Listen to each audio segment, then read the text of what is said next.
केशव प्रसाद मौर्य को योगी आदित्यनाथ के खिलाफ वो अधिकारी भड़काता है। योगी जी कैसे भड़का, उसकी हिम्मत है क्या? व्यवस्था तो आपकी है, तंत्र आपका है, मैं- अधिकारी आपके हैं, तो कार्रवाई आपकी बनती अरे है। भाई मेरे तो पास भी कोई नहीं बैठ सकता नॉनवेज खाने वाला। नॉनवेज खाने वाले को, अगर बकरा खाने वाला आदमी, उसको अगले जन्म में बकरा बनना पड़ेगा। मांस ही ना खाया जाए, मेरी कोशिश ये रहती है कि एक दिन भी वो मांस की दुकान ना खोले। जिनको मांस खाना हमने कहा भी है तो दिल्ली खा सकते हैं जाके।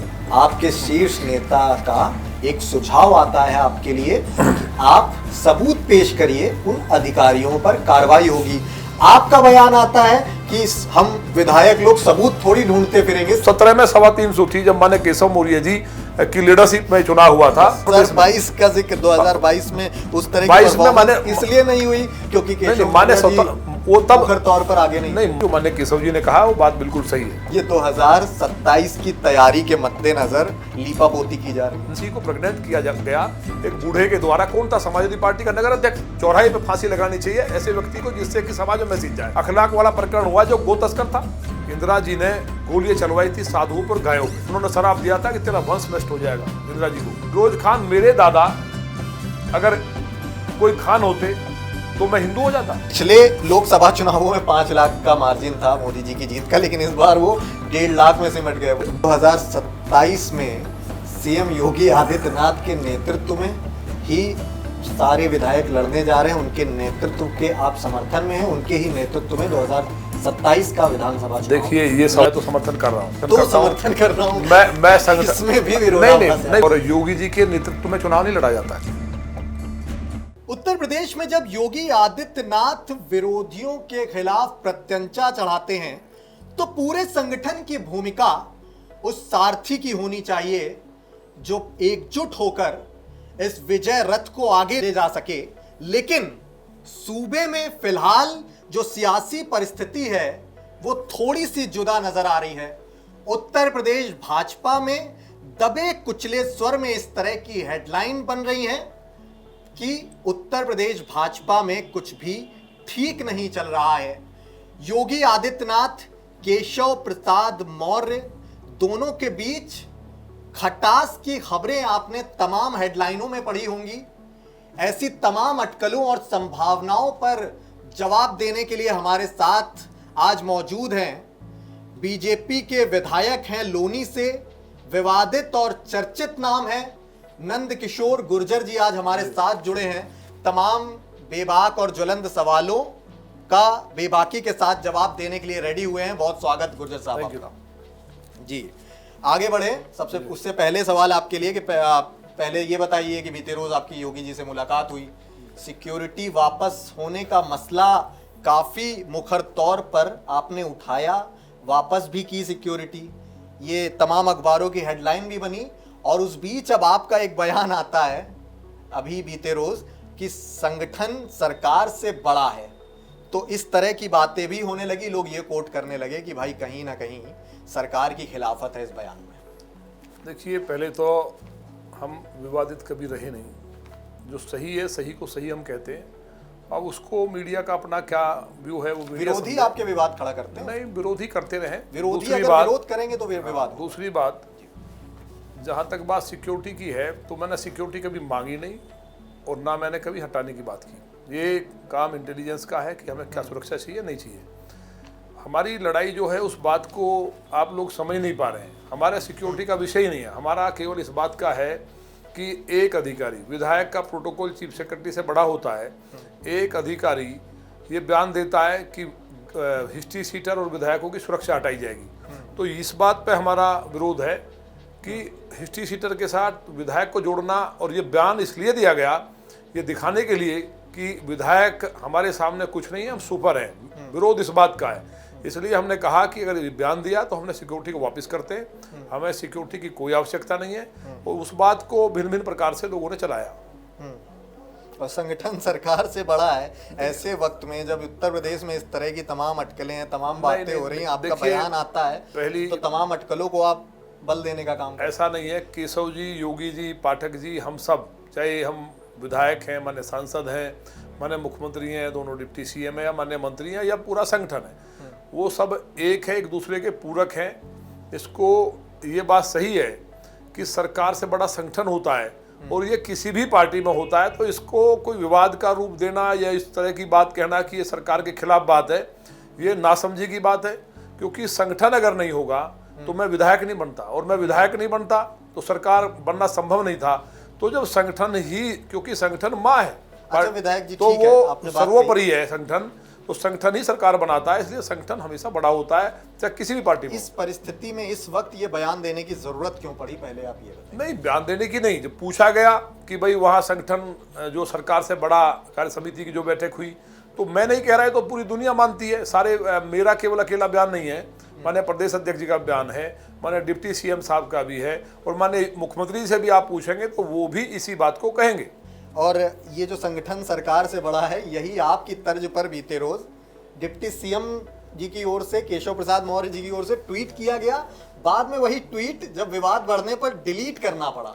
उसी तर्ज पर जब आपका बयान आता है तो ये कहा जाता है कि खेमे दो बट रहे हैं और गुर्जर साहब जो हैं वो दूसरे खेमे में। नहीं, ऐसा नहीं। देखिए, माननीय मुख्यमंत्री जी का सभी सम्मान करते हैं। जो पद पे है, भारतीय जनता पार्टी अनुशासन के लिए जानी जाती है, तो ये दिखाना कि भाई डिप्टी सीएम साहब बैठक में नहीं आए, कभी पाठक जी नहीं आए, कभी केशव जी नहीं आए, एकदम गलत है। जब जरूरत होती है, अभी जो हमारी बैठक थी पार्टी की, उस बैठक में सभी थे, कार्य समिति की बैठक में सभी थे, अभी सदन चला तो सभी लोग साथ थे, तो ये बातें गलत हैं। राजनीति में कई बार कुछ ऐसी चीज़ें होती हैं जो अधिकारी कहीं ना कहीं अपने आप को बचाने के लिए मीडिया के सामने या मीडिया के लोगों से बात करके उसमें कहीं ना कहीं खटास डालने का काम करते हैं। बाकी पूरी तरह से भारतीय जनता पार्टी एकजुट है। ठीक है विधायक जी, आपने जवाब दिया इस सवाल का। एक सवाल ये भी है, मुद्दा काफ़ी ज़्यादा मौजूद है आजकल, तमाम अखबारों में इनका जिक्र है। उत्तर प्रदेश के अधिकारियों को आप लगातार समाजवादी पार्टी का एजेंट बता रहे हैं, उसमें निशाना आपका कई ब्यूरोक्रेट्स पर भी है। किस बात की नाराजगी है? आप अपनी जान का खतरा बता रहे हैं, किस अधिकारी पर निशाना है, थोड़ा खुलकर बताएं। देखिए, मैं सभी अधिकारियों को कभी नहीं बताया। बहुत अच्छे डेड ऑनेस्ट अधिकारी भी हैं इस प्रदेश में और देश में, जिनके कारण पूरा सिस्टम चलता है, देश की व्यवस्थाएं चलती हैं। लेकिन जो अधिकारी जो मेरिट नहीं थी जिनकी, माननीय मुख्यमंत्री जी ने अभी सदन में बोला कि ऐसे ऐसे लोगों को पीसीएस चुना गया, एक ही जाति के लोगों को, कि जिनमें हाई स्कूल में 3rd डिवीजन थी, ग्रेस था, 2nd थी, उसकी जांच चल रही है सीबीआई की। तो जो इस तरह के अधिकारी हैं जो ऑबलाइज किए गए, वो अधिकारी महत्वपूर्ण पदों पे चुनाव में जब आचार संहिता लगी तो आचार संहिता के दौरान सेटिंग करके पैसे दे करके वो की पोस्ट पे कहीं ना कहीं उस टाइम नियुक्त हुए, और उन्होंने पूरे चुनाव को, लोकसभा चुनाव को बर्बाद करने का काम किया। कई जगह की घटनाएं तो बिल्कुल ऐसी स्पष्ट है, जैसे गाजियाबाद की अगर हम बात कर लें, अयोध्या जी में, बनारस में तो ये स्थिति बनाई गई कि पूरे बनारस में हवाला के थ्रू जो पैसा आया उसको बांटने का काम अपराधियों ने किया। अधिकारियों ने पूरा संरक्षण दिया, एक को पकड़ा नहीं, जो कर सकते थे वो किया गया। तो गाजियाबाद में भी आप कभी ऐसा नहीं हुआ कि लगभग 8000 गाड़ियों के मालिकों को नोटिस भेजा गया हो कि डीजल भरवा के अपनी गाड़ी लेकर के चुनाव में लगा दीजिए। तो ये मतलब लोग उस गाड़ियों को लेकर के भागे वोट खराब करने के लिए, केवल गुंडा एक्ट जिला बदल। तो इस तरह की जो घटनाएं अधिकारी कर रहे हैं, और उनका ये प्रमाण है, वो प्रेजेंटेशन देते हुए जब पिछली बार अपना रंगों की पुताई जो है समाजवादी कलर में करा दी थी एक डीएम ने, तो आप सबने समाचार चैनल पे चलाया था। तो मेरा कहना प्रमाणिक है, कई सब नहीं, कई जिलों में अधिकारियों ने इस तरह का काम किया। इसी तरह के अधिकारी, जैसे मेरे यहाँ भी अभी की एक घटना है, और आप मतलब मैं ऐसी घटना अपने जीवन में कभी देखी नहीं। हमने बहुत संघर्ष किया, 32-33 बार जेल गए लोगों के लिए लड़ते हुए। जब हम छात्र संघ के अध्यक्ष थे, आंदोलन छात्र संघ का किया चुनाव के लिए, उसके बाद लगातार किसानों के लिए पार्टी में विपक्ष में रहते हुए 32 बार मैं जेल गया हूँ। तो केवल इसलिए कि लोगों को न्याय मिले। लोकतंत्र का चौथा स्तंभ मीडिया है, वो भी इसलिए काम करता है कि हम लोगों की, आम आदमी की आवाज़ पहुँचा कर इंसाफ दिला सकें। लेकिन आज मैंने देखा कि हमारे प्रदेश का जो सदस्यता अभियान है, उनके संयोजक अजय शर्मा जी बहुत सीनियर लीडर है हमारे, वो क्षेत्रीय मंत्री भी रहे, जिला अध्यक्ष रहे हमारे महानगर गाजियाबाद के। तो तमाम पदों पर रहा जो व्यक्ति, उनका चरित्र प्रमाण पत्र भी 3 महीने से नहीं बना है। उन्होंने पिछली बार अप्लाई किया, उसका कोई रीजन नहीं आज तक क्यों निरस्त किया, दोबारा अप्लाई किया तो उसको पुलिस ने रिपोर्ट लगा करके, रिपोर्ट का कोई कारण नहीं, फिर निरस्त कर दिया। तो जब वकील को भेजा गया तो वकील से कहा गया है तो निरस्त हो गया है। उन्होंने कोई अपना व्यक्ति भेजा, तो उससे कहा जी ये तो 2-3 बार निरस्त हुआ है, इसलिए वैसे तो ये 3,000 रुपये में बन जाता, 3,000 रुपये रिश्वत देने में बन जाता, लेकिन इसमें 5,000 रुपये दो और अभी बन जाएगा। तो ये अधिकारी कौन है जो जीरो टॉलरेंस की सरकार है? माननीय योगी जी पे कोई उंगली नहीं उठा सकता, तो माननीय मुख्यमंत्री जी को जो बदनाम करने का काम कर रहे हैं अधिकारी, जो सपा के एजेंट के रूप में वो चाहते हैं कि हमारे जो आका हैं, जिन्होंने हमारी नौकरी लगाई, जिन्होंने फर्जीवाड़ा करके भर्तियां की, जिन्होंने पूरे प्रदेश को अपराध का गढ़ बना दिया था, जहां लूट डकैती अपहरण होते थे, बिजली आती नहीं थी, सड़कें नहीं थी, चिकित्सा शिक्षा के नाम पे कुछ था नहीं। उसमें वो अधिकारी उस सरकार को केवल जिन प्रतिनिधि का अभी जिक्र किया, जिनके प्रमाण पत्र को लेकर पैसों की मांग की गई, रकम की मांग की गई, जिम्मेदार व्यवस्था तो आपकी है, तंत्र आपका है, अधिकारी आपके हैं, तो कार्रवाई आपकी बनती है। अरे भाई कार्रवाई कराने के अगर अब ऐसे में अगर विधायक जी सवाल उठाते हैं, आप समझ नहीं रहे, ये प्रश्न ही सरकार पर भी सवाल उठाते हैं प्रत्यक्ष तौर पर। ये प्रश्न मेरे सामने आया ना, अभी मैं कार्यक्रम में था, तो मैं सुन करके मेरे इतने लगभग 26 साल के पॉलिटिकल कैरियर में मैं पहली घटना ऐसी सुन रहा हूं कि मतलब आश्चर्य है। प्रदेश के संयोजक, पूरे उत्तर प्रदेश का जो सदस्यता के संयोजक हैं, जो इतने बड़े पदों पर रहे, उनका केवल चरित्र प्रमाण पत्र इसलिए नहीं बना कि वो 3,000 रुपये अगर शुरू में दे देते, तो कौन अधिकारी है जो सरकार को बदनाम कर रहे हैं? और सबको मालूम है उनके कनेक्शन समाजवादी पार्टी के नेताओं से रहे हैं। तो ऐसे जो अधिकारी पूरे प्रदेश में है, मैं उनके खिलाफ की बात करता हूँ। जो अधिकारी निष्पक्ष भाव से, ना भाजपा के, ना सपा के, ना कांग्रेस के, जो जनता का काम करते हैं, देखिए उनका हमने कभी विरोध नहीं किया। ठीक है, आप अधिकारियों पर आरोप लगाते हैं, आरोप लगाएंगे लेकिन नाम नहीं बताएंगे। तमाम अधिकारियों को लेकर अलग अलग आपने सवाल उठाए। एक अधिकारी को लेकर आपने संक्षिप्त तौर पर यह भी कहा कि वो योगी आदित्यनाथ से वो अधिकारी जाके कुछ और कहता है। कि बीते रोज आपकी एक चैनल को दिया गया बयान है आपका, केशव प्रसाद मौर्य को वो योगी आदित्यनाथ के खिलाफ वो अधिकारी भड़काता है। आप नाम क्यों नहीं लेना चाहते हैं? ऐसे मैंने ये बयान नहीं दिया केशव जी को भड़काता है, ना केशव जी को भड़का सकता। केशव जी बहुत बैलेंस लीडर हैं। कान भरते हैं ऐसा? नहीं, वो हमने ये नहीं कहा। हमने कहा अधिकारी कहीं ना कहीं हमारे जो बड़े नेता हैं उनकी बातों को इधर उधर करते हैं मीडिया के सामने, और वो खबरें बनती हैं। वो अधिकारी इस बात को समझ लें कि उन पर कठोर कार्रवाई होगी। केशव जी को कोई भड़का ही नहीं सकता। केशव जी का स्वभाव आप जानते होंगे, हजारों लोग उनसे मिलते हैं। योगी जी को भड़का सकता है? नहीं, योगी जी कैसे भड़का? उसकी हिम्मत है क्या? योगी जी को तो बात करना भी, अधिकारी की इतनी हैसियत नहीं है कि जाके उलझुल बात करे कोई। कुल मिलाकर के वो इस तरह से बातों को घुमा फिरा के कहना, मीडिया में एक वातावरण बनाना, जबकि ऊपर इस तरह का कुछ नहीं होता है। नाम बता दीजिए विधायक जी उस अधिकारी का। अब बता देंगे, वो पार्टी को मालूम है, बता भी दिया हमने। ठीक है, आपका एक कोट है, हालिया कोट, मुझे देश और देश के बाहर से धमकी और मुझ पर जानलेवा हमले तक हुए, हत्या का षड्यंत्र करते हुए अपराधी गिरफ्तार हुए हैं।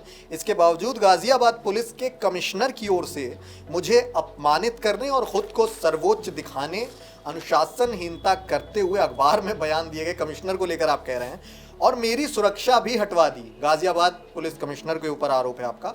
मैं 4 महीने बिना सुरक्षा के अपनी जान जोखिम में डालकर भाजपा के लिए प्रचार करता रहा। यह आपका कोट है। सवाल यह है इसको लेकर कि जब तंत्र को, सिस्टम को, संगठन को पता है आपकी सिक्योरिटी हट रही है, तो कमिश्नर भी उस व्यवस्था का स्वरूप है। क्या ऊपर से कुछ आदेश दिए गए, जैसा कि कमिश्नर का उसमें जवाब भी आया था अब हो कमिश्नर साहब का कि मुझसे ऊपर से ऑर्डर थे? अगर उनको, किसने ऑर्डर अब जिसने भी ऑर्डर किया, ये तो जांच का विषय है, माननीय मुख्यमंत्री जी के संज्ञान में मामला है, और मुझे एटीएस की रिपोर्ट में प्रूव है। मुझे कराची से धमकी है, दुबई से धमकी है, यहाँ हमले हुए, मेरा यहाँ बड़े बड़े माफियाओं से जो इस लौनी की जनता को तराई तराई कराते थे, भू माफिया जमीन कब्जा करते थे, मर्डर करते थे। मैं 2 रात स्वयं घूमता हूँ और मैं लोगों को भगवान मान के काम करता हूँ। मैं कायदे में पॉलिटिकल आदमी नहीं हूँ, मैं इंजीनियर हूँ, टॉपर रहा हूँ, और मुझे लगता है कि मेरे घर पे जो आ रहा है, अगर उसको न्याय नहीं मिला और उसके साथ ज्यादती हुई तो मेरा जीवन बेकार है। और जो भगवान ने मुझे इस पद पे बैठाया, मेरी पार्टी ने, उनके साथ अगर मैं उनके काम ना कर पाऊँ तो लानत है। इसलिए मुझे वो चीज़ कई बार अखरती है। तो मेरा अपना विषय नहीं है कि मेरी सुरक्षा का विषय है। विषय ये है कि एक कमिश्नर जो है, कोई भी हो, मेरा उससे क्या मतलब है। उनको बयान नहीं देना चाहिए किसी भी अधिकारी को। एक विधायक का प्रोटोकॉल चीफ सेक्रेटरी से बड़ा होता है, और वो बहुत छोटा होता है कमिश्नर। और कमिश्नर अगर विधायक के खिलाफ बयान दे रहा है कि हिस्ट्री शीटर के साथ नाम जोड़ के, भाई सुरक्षा हटानी है हटाए, लगानी है लगाए, हमने सुरक्षा मांगी नहीं, ना हटाने का विरोध किया। लेकिन वो मेरे दुश्मनों को, जो बाहर के भी हैं, देश से बाहर के भी जो आतंकवादी हैं, मैं बहुत लड़ाई लड़ी है। लौनी में इतनी गाय कटती थी, दिन में लड़कियों को उठा लिया जाता था। दिल्ली और एनसीआर में हम संगठन बना करके लंबे समय लड़े हैं, तो इतने लोगों के हम निशाने पर लगातार रहे हैं, तो वो उस चीज को देखते हुए सुरक्षा दी गई थी, हमने मांगी नहीं थी। लेकिन जब अधिकारी बयान देंगे तो उससे वो जो मेरे दुश्मन है उनको कहीं ना कहीं मैसेज देने का काम होता है कि भाई इनकी सुरक्षा हट गई, अभी आसान टारगेट है, इन पर हमला करो। वो पार्टी का काम भी करना है। तो माननीय प्रधानमंत्री जी जो लोकसभा के चुनाव थे, कहीं ये मैसेज ना चला जाए, तो हमने कहीं उफ तक नहीं की। चुनाव के बाद हमने अपनी बात को माननीय मुख्यमंत्री जी के सामने रखा। एक अधिकारी के खिलाफ कार्रवाई हुई है, दूसरे के खिलाफ भी कार्रवाई होगी। ठीक है, अधिकारियों की बात हुई तो योगी जी का संदेश आता है कि आप चिन्हित करें, सबूत दें, हम कार्रवाई करेंगे। तो इसको लेकर, इस बयान को लेकर विधायक जी आपकी प्रतिक्रिया आती है कि आप बोलें तो कि आपके कहने पे क्या विधायक जी अपना काम छोड़कर सबूत देते फिरेंगे? इससे, इस बयान से सीधा विरोधाभास सीएम योगी आदित्यनाथ। ऐसा नहीं है। देखिए, हमने कहा ना, विधायक चाहे कोई भी है, वो सवाल मेरा नहीं है, वो एक जिम्मेवार व्यक्ति है, उसको जनता ने चुना है और जनता जनार्दन होती है। अगर विधायक के पास किसी अधिकारी के खिलाफ 20 लोग आए और कुछ चीज़ें प्रमाणिक भी होती हैं, कुछ एक अधिकारी का परसेप्शन होता है कि ये बेईमान है, तो जो परसेप्शन है उसके आधार पे उसको वहां से हटाया जा सकता है। कार्रवाई ना करें, हटा करके दूसरी जगह भेज दें। और जब हम सबूत देंगे तो उसके बाद उसको सस्पेंड करना या उस पर मुकदमा दर्ज करना, जेल भेजना, ऐसी कई कार्रवाई माननीय मुख्यमंत्री जी ने हमारे कहने पे की है। लेकिन विधायक की बात का इतना भरोसा होना चाहिए कि वो माननीय मुख्यमंत्री जी का प्रतिनिधि है अपनी विधानसभा में। अगर वो कह रहा है, हो सकता है एक दो लोग इस तरह के हों कि जो चीज़ें सही हैं उनको गलत मैनिपुलेट करते हों, एक दो लोग हो सकते हैं। बीजेपी में ऐसा कोई नहीं है, तो उसकी बात को माना जाना चाहिए। अब बताइए, जो प्रमाण लेके आए, हमने ये माननीय मुख्यमंत्री जी ने कहा भी नहीं है, ये भी मीडिया ने गलत चलाया, हमने पता किया। माननीय मुख्यमंत्री जी ने कभी नहीं कहा कि प्रमाण लेके आए। माननीय मुख्यमंत्री जी ने कहा कि अपनी बात को तो जरूर हाँ, अगर कोई बात बिना सबूत के कार्रवाई तो होना भी नहीं चाहिए। ऐसे तो अधिकारियों को डिमोरलाइज थोड़ी करना है, या अधिकारी काम ना करें। लेकिन जो चीजें आती हैं, मान लिया ये कोई बताया जी मुझसे पैसे ले लिए, और वो बात प्रमाणिक होती है, लोग बताते जी लिए गए हैं, तो उस बात को अगर बताई जाए तो उसको अधिकारियों को कार्रवाई करनी चाहिए जो उसके ऊपर है। तो इसमें ये थोड़ी मतलब है कि उसका फोटो बनाते घूमेंगे कि भाई ये सबूत बनाया, ये विधायक का काम थोड़ी है। विधायक के पास तो जनता ही उसके सोर्स है, वही सीएम साहब के सोर्स कौन है? विधायक। देखिए, आपके शीर्ष नेता का एक सुझाव आता है आपके लिए कि आप सबूत पेश करिए, उन अधिकारियों पर कार्रवाई होगी। आपका बयान आता है कि हम विधायक लोग सबूत थोड़ी ढूंढते फिरेंगे। सीधा विरोधाभास है। नहीं, सीधा सवाल है, ऐसा नहीं आता है। माननीय मुख्यमंत्री जी का कोई ऐसा बयान नहीं है, लेकिन ये बात तो सही है माननीय मुख्यमंत्री जी की कि सबूत इसलिए उन्होंने कहा जिससे कि वो कार्रवाई, मतलब हटाने की बात नहीं है, उसको जेल भेजा जा सके, उसको बर्खास्त किया जा सके या निलंबित किया जा सके, उसके लिए एविडेंस जरूरी है। लेकिन अगर विधायक के पास 10 लोग आए और उन्होंने बताया कि इसने पैसे लिए, बेईमान है, और सबूत नहीं है, तो उसकी शिकायत पे उसको वहां से हटा जरूर देना चाहिए। क्योंकि विधायक की बात का अपना कोई मतलब होता है, वो जनता का जो परसेप्शन है किसी के बारे में, और जो एक सरकार जो जीरो टॉलरेंस की सरकार है, रामराज तभी आ सकता है जब अधिकारी को यह डर रहेगा। क्योंकि अधिकारी के ऊपर जो विधायक है, हमारे सांसद है, मंत्री है, ये जो मशीनरी है, इस पर अंकुश के रूप में ही जनप्रतिनिधि काम करता है। लोकतंत्र की परिभाषा ये है, अगर अधिकारियों की मनमानी चलेगी तो लोकतंत्र नहीं है, वो फिर पूरी तरह से तानाशाही की तरफ बढ़ता है और जनता का शोषण होता है। तो वो फॉलो होना चाहिए और माननीय मुख्यमंत्री जी करा रहे हैं। ठीक है, और संगठन में मतभेद का जिक्र हो रहा है, उनसे जुड़ी जो अटकलें हैं उन पर बात हो रही है, तो केशव मौर्य का एक कोर्ट का जिक्र भी, हालिया उनके कोर्ट का जिक्र होना भी जरूरी है। उनका एक हालिया बयान कि 2027 में 2017 जैसा नतीजा होगा। 2022 को नहीं बोले वो तो 2017 को बोले हैं, 2022 भुला दिया। देखिए, क्या वजह है? अभी जो चुनाव हुआ लोकसभा का, समाजवादी पार्टी के पास कैंडिडेट नहीं थे, लेकिन इस तरह का वातावरण अधिकारियों ने, मैं कहा ना, जो अधिकारी सपा के एजेंट थे, उन्होंने एक इस तरह का वातावरण बनाया। दिल्ली में एक बैठक हुई और उस बैठक में तय किया गया कि मोदी जी को हराना संभव नहीं है। उत्तर प्रदेश में 75-76 सीटें सब दुनिया मानती थी आएंगी, लेकिन जातिवाद का इतना बड़ा आडंबर खड़ा किया गया कि आरक्षण समाप्त हो जाएगा। जम्मू कश्मीर में आरक्षण किसने समाप्त किया? फिलहाल तो 2022 में आई है अयोध्या में। मैं बता रहा हूँ ना, मैं बता रहा हूँ ना आपको, वो जो माहौल बनाया गया, तो उस माहौल की हवा निकल चुकी है, खटाखट की हवा, बॉन्ड की बात की बॉन्ड देंगे। इस सवाल अब का जनता के जवाब सामने कहीं और चला गया। नहीं, जवाब नहीं गया, जवाब वही है। 2022 में भी इन्होंने कोशिश की, लेकिन अब जनता को ये पता चल गया है कि इन सब की स्थिति ये थी कि आरक्षण, बाबा साहब को भूमाफिया क्या सपन है, और उसके बाद भी दलितों के मसीहा बन के घूमते थे।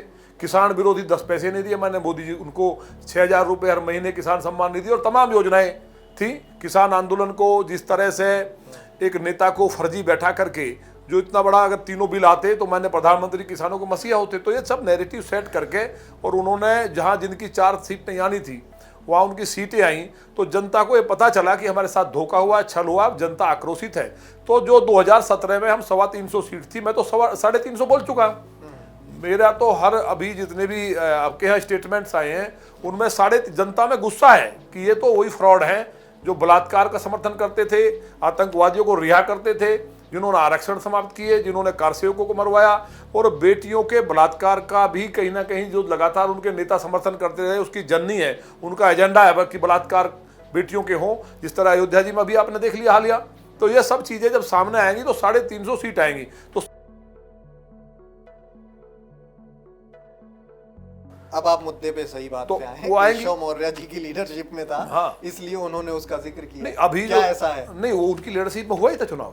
तो उत्तर प्रदेश में 2022 का जिक्र 2022 में उस तरह की 22 में परफॉर्मेंस इसलिए नहीं हुई क्योंकि नहीं, केशव माने मौर्य जी वो तब मुखर तौर पर आगे नहीं माने स्वतंत्र देव जी थे ना उस टाइम हमारे लीडर। तो वो उस टाइम कुछ भ्रम हुआ जिससे थोड़ी सी सीटें घटी, मतलब हमारी। तो फिर विधायक जी फिर ये बात मत कहिए, इससे सहमत नहीं होऊंगा मैं कि संगठन जो है वो सरकार से बड़ा है। क्यों संगठन बड़ा ही, संगठन तो में सरकार संगठन नहीं। में स्वतंत्र देव सिंह जी भी आते हैं। तो संगठन में स्वतंत्र देव जी के भी तो पूर्ण बहुमत की लगभग 2/3 बहुमत से सरकार है ना आज भी। भाई थोड़ा सा एंटी इनकम्बेंसी भी होती है, अधिकारियों ने जो निकम्मापन किया या जो भ्रम फैला वो कहीं ना कहीं हम रोकने में दिक्कत रही। लेकिन अब वो 2027 जो है 2017 को दोहराएगा ही नहीं बल्कि बढ़ के आएगा। ठीक है, तो कुल मिला के आप ये बात मानते हैं कि ये 2022 का नतीजा जो है वो कहीं ना कहीं 2017 के मुकाबले कमजोर था, और देखिए वो तो संगठन कमजोर पड़ा। संगठन नहीं कमजोर पड़ा, जब सरकार का काम होता है तो लोगों को कुछ उम्मीदें ज्यादा हो जाती हैं, तो थोड़ा सा ज्यादा अंतर नहीं आया। सरकार 2/3 बहुमत के लगभग ही है, पहले 2/3 बहुमत से थी। तो लोगों में अब मेरा कहना है कि गुस्सा है और 350 सीटें आएंगी। जो माननीय केशव जी ने कहा वो बात बिल्कुल सही है। ठीक है, अयोध्या का आप जिक्र करते हैं। अयोध्या में अभी हालिया जो लोकसभा चुनाव संपन्न हुए हैं, जब भारतीय जनता पार्टी वहां पर हारती है तो बीजेपी के तमाम शीर्ष नेताओं की ओर से ये कोट किया जाता है कि भाई हम अयोध्या विधानसभा तो जीत गए हैं, लेकिन अलग अलग विधानसभाएं अयोध्या की, फैजाबाद की, वहां पर जातीय समीकरण गड़बड़ाया। जातीय समीकरण गड़बड़ाने की वजह से अलग अलग विधानसभाओं में हमारा वोट शेयर कम हुआ। क्या ये 2027 की तैयारी के मद्देनजर लीपापोती की जा रही है? नहीं, ऐसा नहीं है। देखिए अयोध्या जी के लोग, मैं अभी गया था 4 दिन पहले भगवान श्री राम के दर्शन करने, वो बहुत निराश है और उनको कहीं ना कहीं इस बात से तकलीफ है कि अधिकारियों ने जो एक नैरेटिव सेट किया और उसके हम कहीं ना कहीं हिस्से बने। अब उन्होंने प्रण किया कि इस तरह की अधिकारियों के पीछे अब हाथ धोगे? नहीं, जो सही बात है। आप बताइए लालजी वर्मा के यहाँ, मैं बता रहा हूँ वहाँ के डीएम ने क्या किया, उसकी रिकॉर्डिंग निकाल लो। लालजी वर्मा के यहाँ फोर्स भेजी जाती है, बुलडोजर भेजे जाते हैं, उनके जो समर्थक प्रमुख है उसके यहाँ भेजा जाता है। और कुर्मी समाज में सुबह 7 बजे क्या जरूरत थी, शाम को भी जा सकते थे। पूरे में मैसेज चला गया, बनारस में 2.5 लाख से ज्यादा कुर्मी वोट है, तो वो पूरा वोट को, जिससे कि वो वोट बीजेपी के खिलाफ खड़ा हो जाए, 2 लाख से ज्यादा वोट अकेले अयोध्या जी में हम बहुत बड़ी जीत के साथ जीतते। लेकिन वो अचानक से इस तरह की घटना कराई अधिकारियों ने। सपा के जो एजेंट थे उन्होंने, वो चीजें सामने आ गई हैं, हटा दिए गए हैं। कठोर कार्रवाई भी हो रही है, आप देख ही रहे होंगे, थानों पे कार्रवाई हो रही है, एसडीएम सस्पेंड हो रहे हैं। तो जिन्होंने जो पाप किया, देखिए माननीय मोदी जी देश के लिए दुनिया के सबसे बड़े नेता हैं, उनके साथ किसी पार्टी का एजेंट बन करके निष्पक्ष काम करना चाहिए अधिकारी को। जो नुकसान किया कुछ सीट्स का, वो नुकसान की भरपाई नहीं की जा सकती। एक मैसेज उत्तर प्रदेश का, खासतौर से अयोध्या जी का, अयोध्या जी में हर आदमी मानता है कि एक सीट चाहे कम हो जाती, लेकिन अयोध्या जी जीतना चाहिए था। तो वो जो भरम जो पाला वहाँ पहुँचे, ये सारी चीज़ें क्लियर हो गई हैं, सबको मालूम है। भाई समाजवादी पार्टी के नेता क्या बोलते थे कि बाबा साहब के लिए भूमाफिया बोलते थे कि ये व्यक्ति जो खड़ा है ये सारी एलएमसी जमीन कब्जा करता है। आजम खान ने कहा था। अभी जो अयोध्या जी में आपके सामने ही घटना है, तो 2 दिन पहले ही कितनी बड़ी घटना दर्दनाक हुई है, क्यों अखिलेश जी नहीं बोलते? अब तो बाबा का बुलडोजर चल रहा है। केजरीवाल जी कहाँ हैं? कहाँ राहुल जी नहीं बोल रहे हैं? केवल मुसलमान है इसलिए? मतलब वो जो पीडीए बनाए घूम रहे हैं, क्या निषाद पीडीए में नहीं आता? ये बुलडोजर कार्रवाई गलत नहीं, बुलडोजर देखिए, माने योगी जी संत हैं, और संत की कोई जाति नहीं होती, ईमानदारी पर कोई उंगली नहीं उठा सकता, और भारतीय जनता पार्टी इस जाति से ऊपर की राजनीति करती है। उनके यहाँ अब जो लखनऊ में घटना हुई, आपने देखा किस तरह से एक बेटी को गिरा दिया गया और कितनी कठोर कार्रवाई हुई, पीढ़ियां याद करेंगी। और जो अयोध्या जी में हुआ है, उतनी दर्दनाक घटना है कि बच्ची को प्रेग्नेंट किया गया एक बूढ़े के द्वारा। कौन था? समाजवादी पार्टी का नगर अध्यक्ष। क्यों नहीं बोल रहे अखिलेश जी?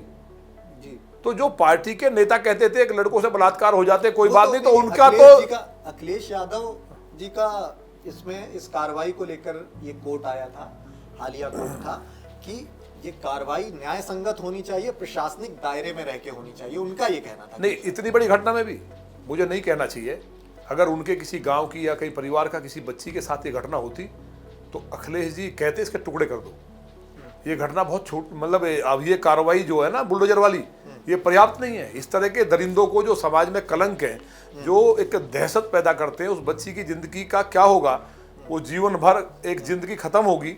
ऐसे लोगों को तो कायदे में, अब लोकतंत्र में नहीं कह सकता इस भाषा को, लेकिन चौराहे पे फांसी लगानी चाहिए ऐसे व्यक्ति को, जिससे कि समाज में मैसेज जाए। इतनी बड़ी, मतलब ऐसी घटना कोई कर सकता है? नहीं, ठीक है, उसमें कार्रवाई भी वाजिब है, कार्रवाई होनी चाहिए ऐसे लोगों के खिलाफ। तो भाई कार्रवाई होनी चाहिए। सवाल अयोध्या में हार पर है। क्यों नहीं? देश देख रहा है ना, क्यों नहीं बोल रहे? अब कहाँ गए अखिलेश जी? बिल्कुल। अभी अगर किसी और के साथ हुआ था, कोई मुस्लिम लड़की होती, तो अखिलेश जी का वहां पूरा पॉलिटिकल टूरिज्म बन जाता। अभी पहुंचते केजरीवाल जी, अभी पहुंचते पूरे उनके पार्टी के लोग, राहुल गांधी तुरंत पहुंचते।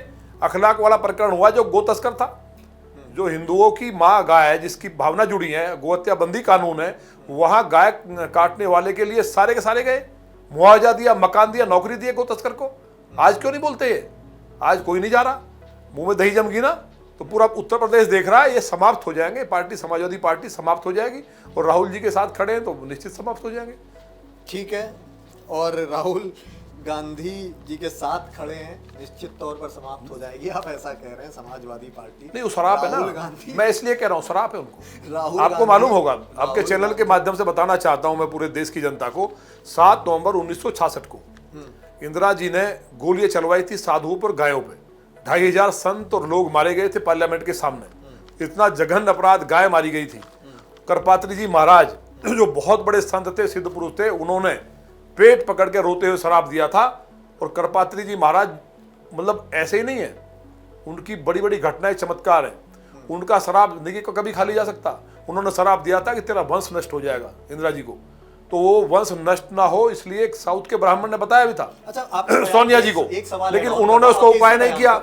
इसी बयान पर आपके एक सवाल, आपने राहुल गांधी की बीते रोज जाति भी पूछी थी, नेता विपक्ष है वो, आपने उनको पप्पू जो तमगा करार दिया उसका समर्थन भी किया आपने बयान पर। नेता विपक्ष के लिए इस तरह की बयान नहीं, देखिए हम नहीं कह रहे, आप ये बताइए, राहुल गांधी जाति की बात कर रहे हैं। इस देश को जातियों में कैसे बांटे, जातीय दंगे कैसे हों, मतलब पूरे प्रदेश में जो इन्हें लगा कि प्रयोगशाला उत्तर प्रदेश को बनाया, देश को जातियों में बांट दें, जनगणना हो, लोगों को अधिकार मिले। हमने सबसे पहले माननीय राजनाथ सिंह जी ने सीएम रहते हुए, बाबू कल्याण सिंह, हुकुम सिंह जी ने जो क्रीमी लेयर्स हैं उसकी जनगणना पूरे उत्तर प्रदेश की कराई थी, तो हम तो करा चुके हैं और पार्टी तैयार है। लेकिन राहुल गांधी जी से अगर अनुराग ठाकुर जी ने कहा कि अपनी जाति का पता नहीं है, अब बताइए फिरोज खान का पोता कौन हुआ?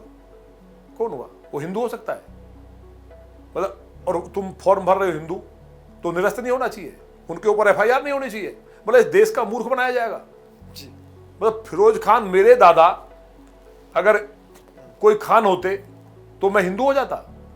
मतलब देश के साथ मजाक पूरा देश जानता नहीं इस बात को, तो ये तो सबसे बड़ा मजाक है देश के साथ। और वो शंकर जी के भक्त बता रहे हैं अपने आप को, और फिर जाकर के नमाज पढ़ रहे, फिर निकाह इनके हुए हैं सब तमाम, जिनका अपना ही पता सता नहीं है। हम ये नहीं कह रहे, ये देश का दुर्भाग्य है।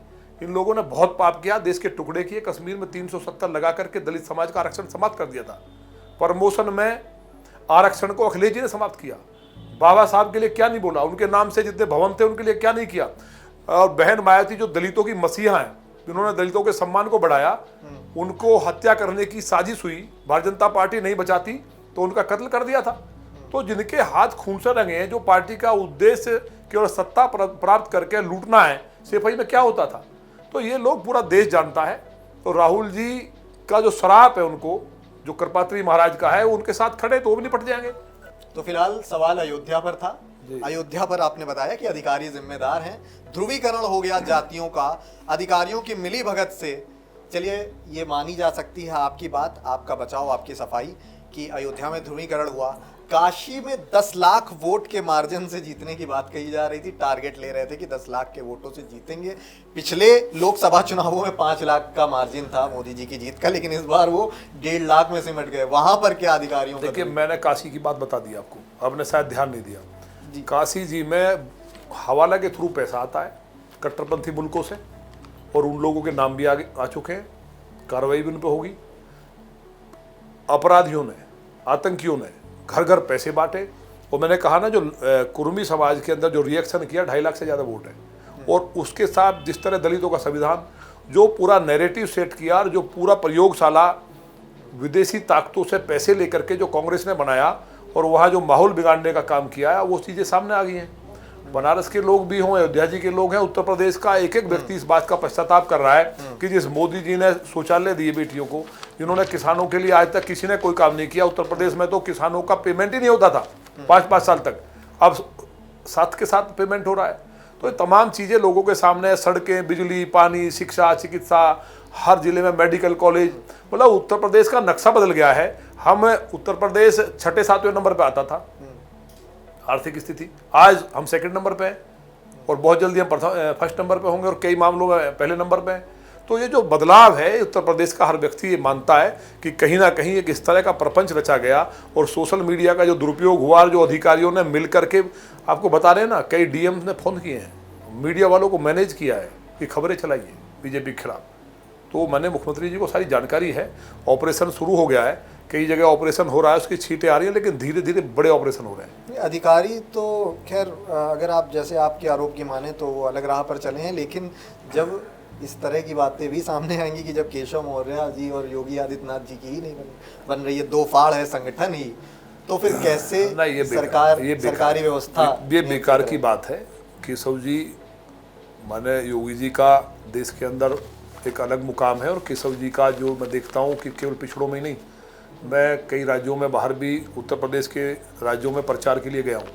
केशव जी की इतनी डिमांड है, लोग इनको उतना पसंद करते हैं, खासतौर से बैकवर्ड के, तो वो एक सत्य नेता हैं। और जो अखिलेश जी बार बार उनके लिए, उनको अपमानित करते हैं, उनके ऊपर कमेंट करते हैं, अपने आप को ये मानते हुए कि मैं बहुत बड़े परिवार का लड़का हूँ, मैं सीएम रहा हूँ, तो प्रदेश की जनता इस बात से भी बहुत आहत है। केशव जी ने ग्राउंड से एक लड़ाई शुरू की, विश्व हिंदू परिषद से होते हुए, और आज तक उन्होंने संघर्ष के बल पर यहाँ तक आए। वो किसी सोने की चम्मच लेकर किसी बाप के बेटे नहीं है मुख्यमंत्री के। तो केशव जी हैं, उनकी फॉलोइंग बड़ी है, तो अखिलेश जी को जलन रहती है कि मैं देश का बैकवर्ड का सबसे बड़ा नेता बनूं। और लेकिन जब वो देखते हैं कि केशव जी नंबर 1 है और मैं उनसे पिछड़ रहा हूँ, तो वो कहीं ना कहीं बौखलाहट में उनके लिए बयान भी देते हैं, और ये गलत है। ठीक है विधायक जी, नॉनवेज खाते हैं? कौन? मेरे तो पास भी कोई नहीं बैठ सकता नॉनवेज खाने वाला। Pure vegetarian? देखिए, बात उसकी नहीं है। हम आपके माध्यम से देश सुन रहा है, नॉनवेज मजबूरी का केस है। नॉनवेज खाने वाले को, अगर बकरा खाने वाला आदमी, उसको अगले जन्म में बकरा बनना पड़ेगा, ये सृष्टि का नियम है। भगवान श्री कृष्ण जी ने गीता में स्पष्ट कहा है, जो आदमी जो कर रहा है, कर्म को स्वतंत्र किया है। अगर आप अच्छा कर्म कर रहे हैं तो ईश्वर ने कहा है कि मैं आपके साथ हूँ। आपने एक प्रकरण जब आपने छेड़ दिया है जी, मैं तो शराब के और नॉनवेज दोनों के अगेंस्ट हूँ, और मेरे यहाँ लोग इस बात को मेरी को मान रहे हैं, गाय पाल रहे हैं, और लोगों का बहुत बड़ा एक बदलाव पूरे विधानसभा में है। मैं जितना कर सकता हूँ उतना कर रहा हूँ देश के लिए। देखिए, अरब में जो लोग मांस खाते थे, वहाँ सब्जियाँ वगैरह नहीं थी, सूखा था, इसलिए जीने के लिए वो खाते थे।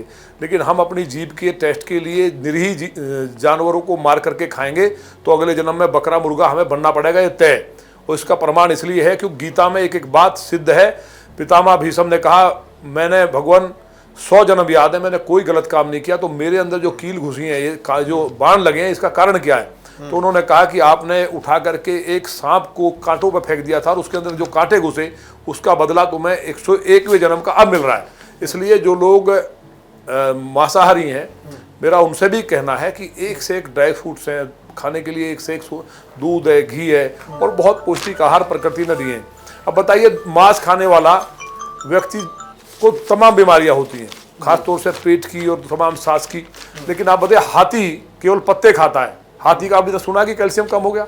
हाथी कभी आपने सुना है कि हाथी को कोई तकलीफ हुई? दुनिया का सबसे ताकतवर अगर कोई दुनिया में जीव है तो वो हाथी है, और वो केवल पत्ते खाता है। तो शाकाहार से ज़्यादा ताकत कहीं नहीं है। आज तो वर्ल्ड ने मान लिया है, सारे ईसाई कंट्रीज शाकाहार की तरफ बढ़ रहे हैं, मुस्लिम भी जो समझदार है वो भी बढ़ रहे हैं। तो जीव की हत्या ना हो, हमारी कोशिश रहती है।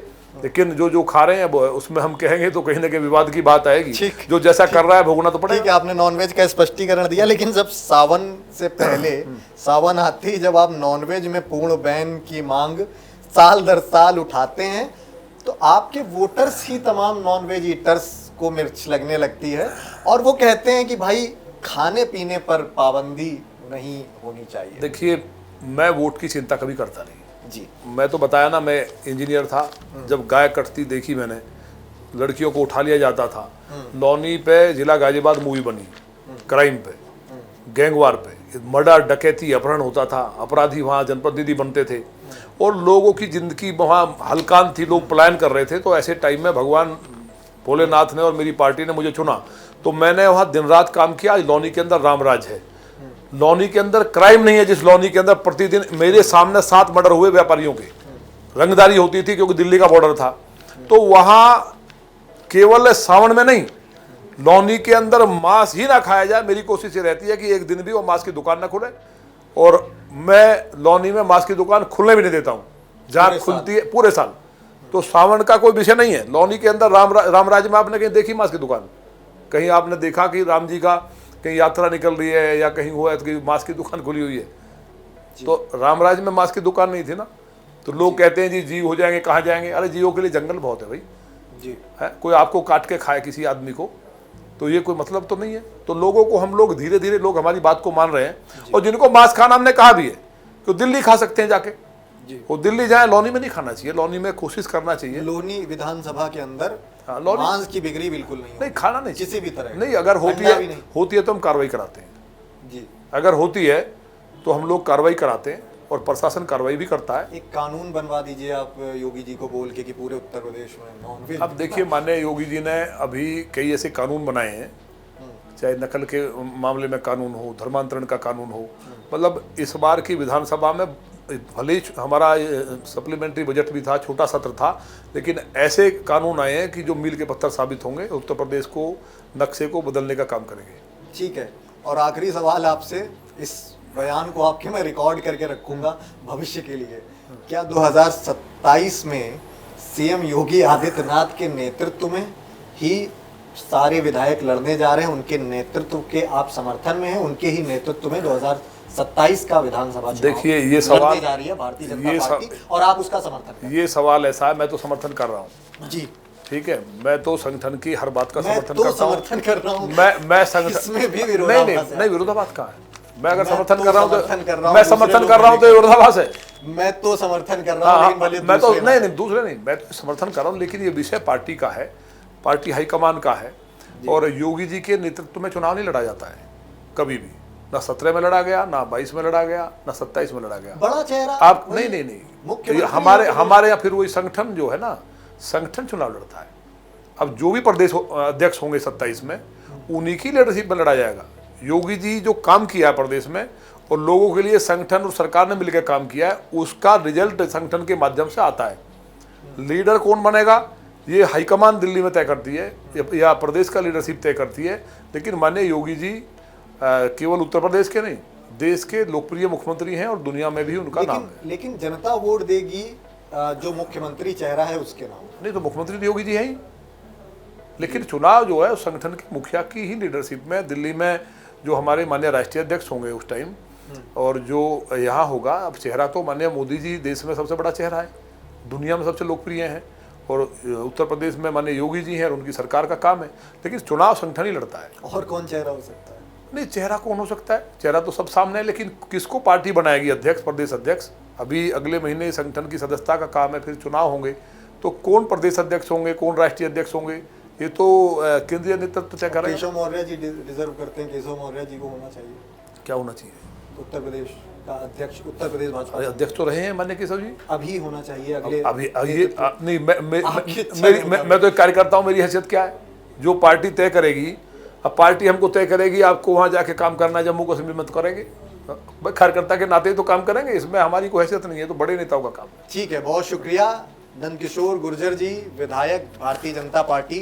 तमाम ज्वलन सवालों का बेबाकी से जवाब दे रहे हैं। अब न्यूज रूम का रुख करेंगे। तमाम युवा पत्रकारों के सवाल हैं, उनके लिए न्यूज रूम की ओर चलते हैं।